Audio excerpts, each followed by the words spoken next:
TET મુદ્દે અમરેલી પ્રાથમિક શૈક્ષણિક મહાસંઘનું કલેક્ટરને આવેદનપત્ર। 150થી વધુ શિક્ષકો જોડાયા વિરોધ રેલીમાં।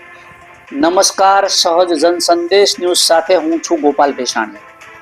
અમરેલી જિલ્લામાં પ્રાથમિક શૈક્ષણિક મહાસંઘ દ્વારા શિક્ષકોના વિવિધ પ્રશ્નોને લઈને અમરેલી જિલ્લા કલેક્ટરને આવેદનપત્ર આપવામાં આવ્યું હતું।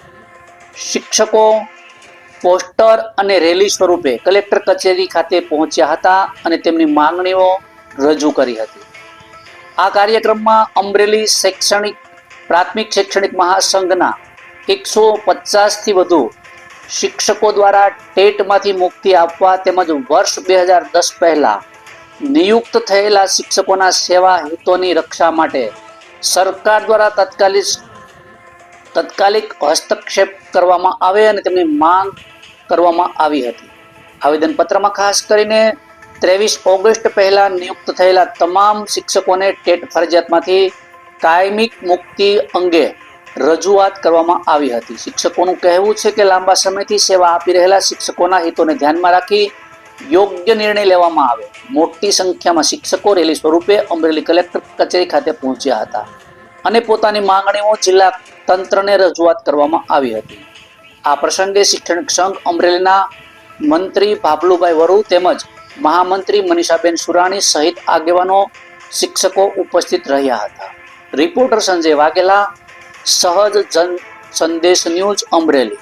ભાભલુભાઈ વરુ, મંત્રી, અખિલ ભારતીય રાષ્ટ્રીય શૈક્ષિક મહાસંઘ, ગુજરાત પ્રાંત પ્રાથમિક વિભાગ।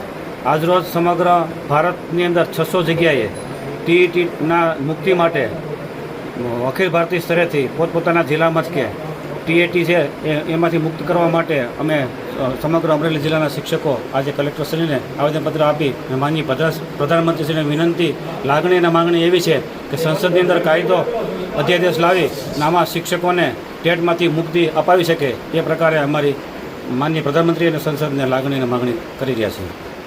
મનીષાબેન સુરાણી, અખિલ ભારતીય રાષ્ટ્રીય શૈક્ષિક મહાસંઘ, અમરેલી જિલ્લામાં મહામંત્રી તરીકેનું દાયિત્વ છે।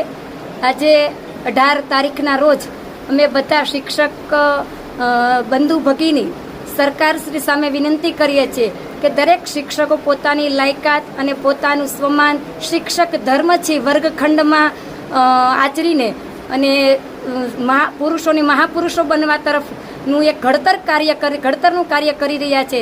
ત્યારે આ ટેટની પરીક્ષાથી શિક્ષકોનું સ્વાભિમાન, સન્માન જોખમાય અને શિક્ષકો માનસિક રીતે અસ્વસ્થ થાય છે।